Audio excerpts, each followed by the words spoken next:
नमस्कार मित्रों, नई किरण चैनल में मैं आलोक त्रिपाठी आप सभी का हार्दिक स्वागत करता हूँ। आज जिस विषय पर हम बात करने वाले हैं, हम सभी जानते हैं कि भाषा की सबसे छोटी इकाई वर्ण होती है, अक्षर। और ये अक्षर हिंदी में 2 प्रकार के होते हैं, यह भी हमें पता है। एक स्वर और दूसरा व्यंजन। तो स्वर और व्यंजन, इनमें स्वरों में उच्चारण के आधार पर स्वर और व्यंजन में क्या अंतर है? आगत स्वर और री को, ऋषि वाले री को क्यों स्वर माना जाता है? इन सब चीज़ों को लेकर के आज मैं स्वरों को लेकर विशेष रूप से आप लोगों के बीच में उपस्थित हुआ हूँ। तो आज हम बात करते हैं कि स्वर क्या है, व्यंजनों से यह किस प्रकार अलग है। तो इसी विषय में इस वीडियो में बात करने वाले हैं और आशा करते हैं कि मैं आपको समझाने में सफल हो पाऊँगा। तो आप इस वीडियो को लास्ट तक देखें, कमेंट करें, सब्सक्राइब करें अगर वीडियो आपको अच्छा लगे, और कोई सजेशन हो तो ज़रूर दीजिए, जिससे मैं अच्छा वीडियो बना सकूं और आप लोगों के लिए जो ठीक हो, जिससे आप कुछ सीख पाएँ, कुछ समझ पाएँ। तो चलिए शुरुआत करते हैं वीडियो की। स्वर किसे कहते हैं और स्वर और व्यंजन में क्या अंतर होता है, इनका उच्चारण किस प्रकार से करते हैं, तो शुरू करते हैं वीडियो। जैसा कि हम सभी लोग जानते हैं कि हर भाषा की इकाई यानी स्मॉलेस्ट यूनिट जो होती है वो होती है वर्णमाला, जिसको आप अल्फ़ाबेट्स भी कहते हैं।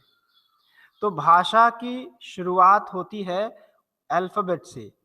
तो अगर आप हिंदी में आते हैं तो हिंदी में भी वर्ण कितने तरह के होते हैं? वर्णमाला में वर्ण कौन-कौन से होते हैं? तो एक तो होता है जिसको कहते हैं आप स्वर, और दूसरा होता है व्यंजन। तो अब ये देखिए, अब स्वर को अगर देखते हैं तो जैसे आपको अंग्रेजी में होता है वॉवेल और कॉन्सोनेंट्स। तो अंग्रेजी में वॉवेल कितने होते हैं? 5। 5। तो आप देखिए, जैसे आपको अंग्रेजी में इसको वॉवेल कहते हो, और ये होते हैं ए, ई, आई, ओ, यू, और बाकी सारे अक्षर कॉन्सोनेंट्स कहे जाते हैं, यानी व्यंजन कहे जाते हैं। तो ऐसा ही हिंदी में भी होता है। हिंदी में इनको स्वर कहते हैं और इसको व्यंजन कहते हैं। स्वरों की संख्या निर्धारित है। अब यही हम आज जो बात करने वाले हैं, आज सिर्फ स्वरों को लेकर बात करने वाले हैं कि स्वरों को किस तरह से, स्वरों का विभाजन है, ह्रस्व दीर्घ कैसे बनता है, या कितने स्वर हैं। तो हिंदी में कुल कितने स्वर हैं वो आप देख लीजिए। आप जानते हैं अ, आ, इ, ई, उ, ऊ, ए, ऐ, ओ, औ, अम, अह। इसके साथ ही एक और स्वर है जिसको स्वर मानते हैं, पर उसका उच्चारण स्वर के हिसाब से करते हैं तो थोड़ी मुश्किल होती है। अब जैसे स्वर के हिसाब से अगर उसका उच्चारण करेंगे तो बड़ी समस्या हो जाएगी। तो इसलिए उस स्वर को पढ़ने के लिए बड़ा अजीब तरीका है कि हम उसे कैसे पढ़ें कि वह स्वर की कैटेगरी में आए। जैसे देखिए, स्वर और व्यंजन का सबसे बड़ा डिफरेंस क्या है कि स्वर इंडिपेंडेंट होता है। स्वर हमेशा क्या होता है? इंडिपेंडेंट होता है। और जो व्यंजन होता है वह डिपेंडेंट होता है। हमेशा उसके लिए एक एक स्वर चाहिए। जैसे आप क बोलिए, का कोई भी कॉन्सोनेंट आप बोलेंगे उसमें अ जरूर आएगा। कोई भी व्यंजन आप उच्चारण करेंगे उसमें अ जरूर आएगा।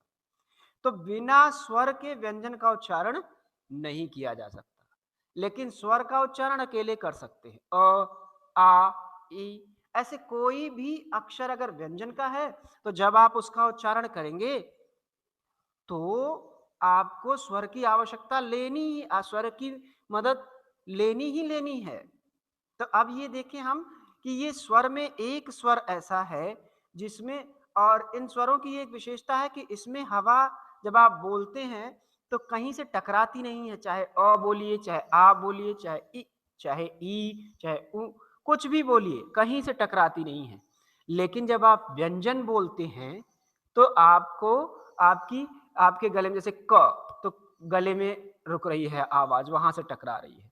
प, ओठ में, फ, ब, भ, ऐसे शब्द बोलते हैं, अक्षर बोलते हैं, तो इन अक्षरों में तो ये हवा कहीं ना कहीं रुकती है, फिर वहां से निकलती है।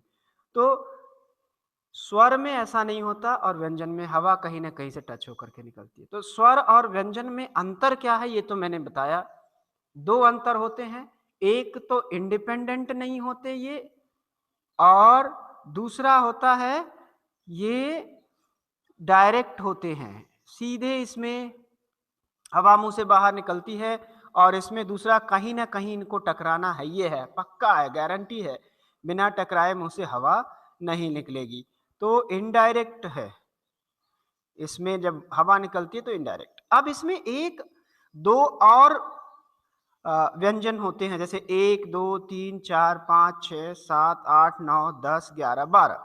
आप हमेशा बार बार जब भाषा सीखते हैं तो आपने नाम सुना है 12 खड़ी। 12 खड़ी का नाम सुना है। यही 12 खड़ी होती है जिसको रटवाते हैं, जिसको लोग लिख लिख करके मात्राओं की प्रैक्टिस करते हैं। लेकिन अब इसमें दो स्वर और आते हैं, जो कि बड़ी समस्या वाली बात है कि वो दो स्वर कौन से हैं। एक स्वर होता है जिसको कहते हैं री।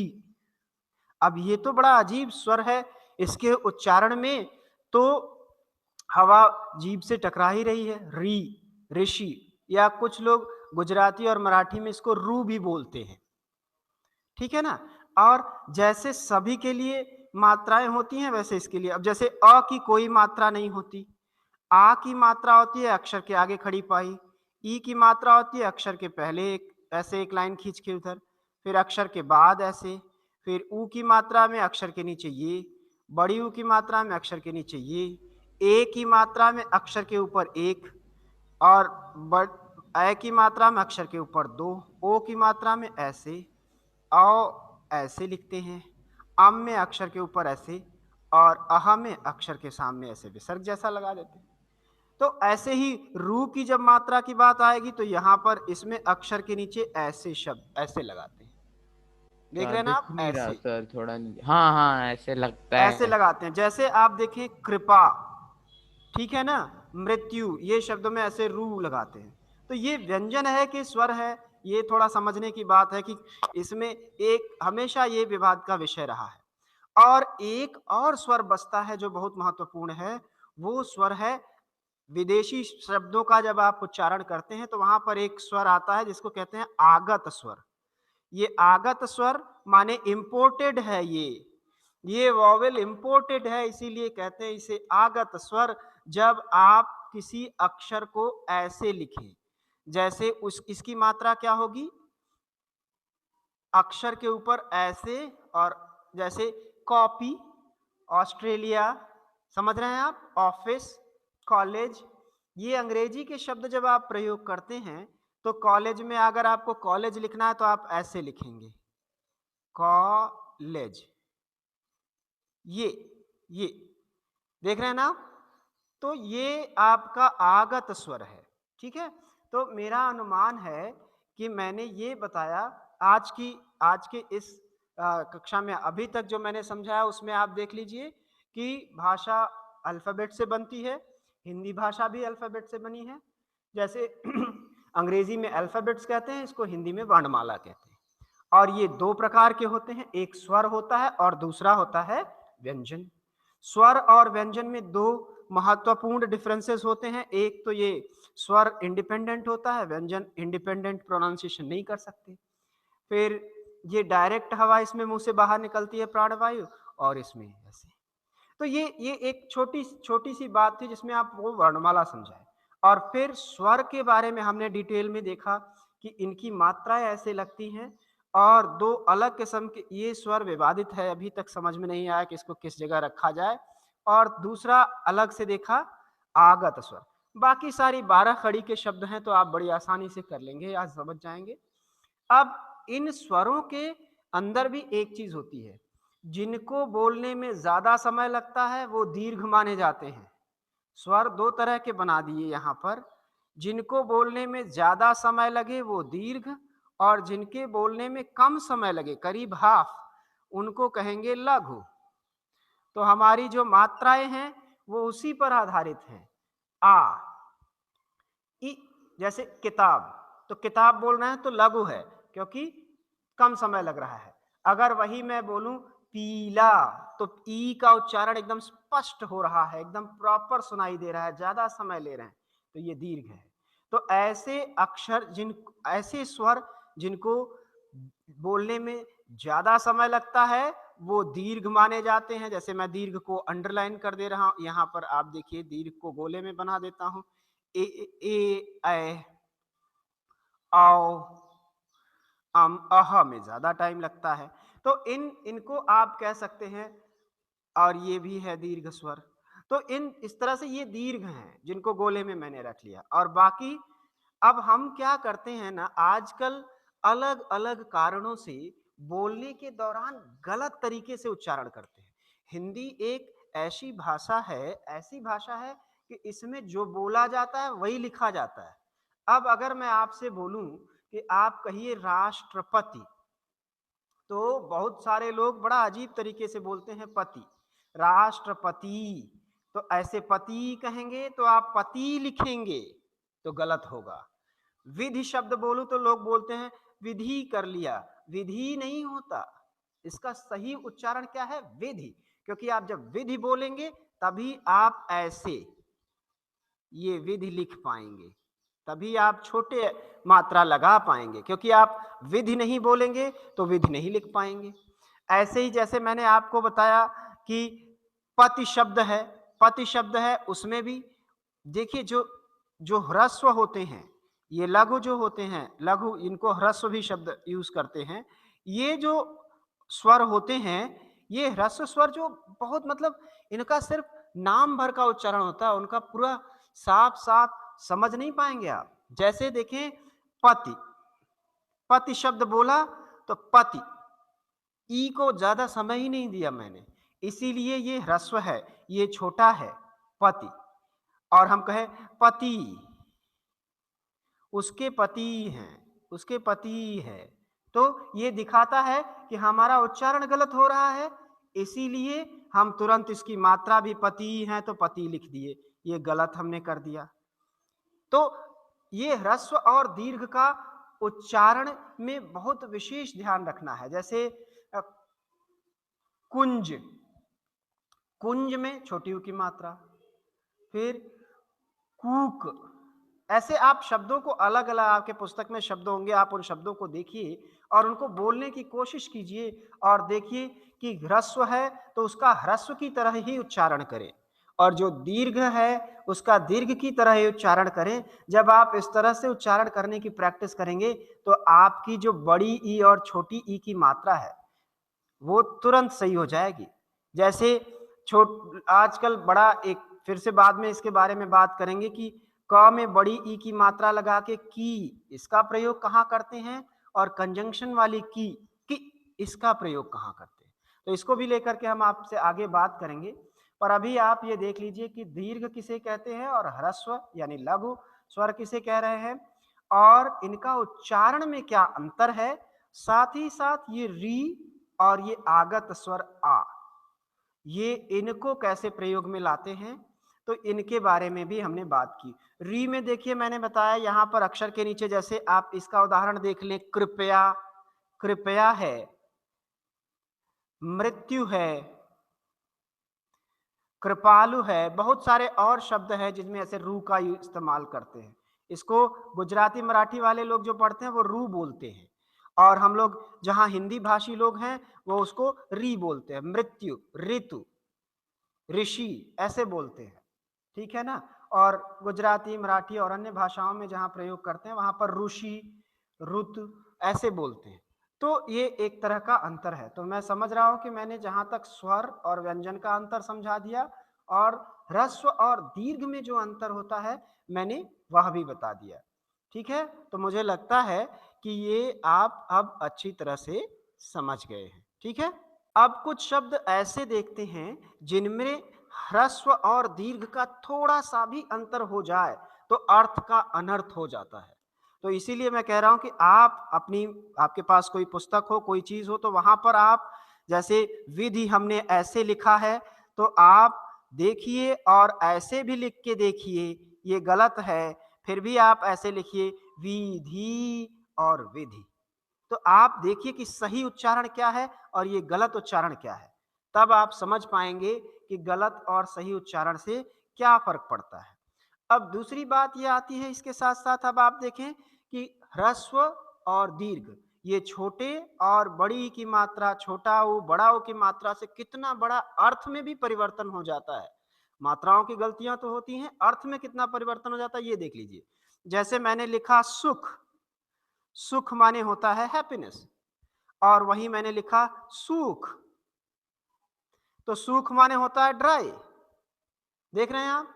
ऐसे ही मैंने लिखा दिन, दिन माने डे, और यहां पर मैंने लिख दिया दीन, दीन माने होता है बहुत गरीब, पुअर पर्सन। तो ये मैं सिर्फ बता रहा हूं कि कभी कभी छोटी छोटी गलतियां आप करते हैं। अब जैसे दिया, दिया शब्द आपने लिखा तो इसका मतलब होता है गिव, और अगर आपने मात्रा की गलती करके दिया लिख दिया तो इसका मतलब जो आप लाइट जलाते हो वो हो गया दीपक।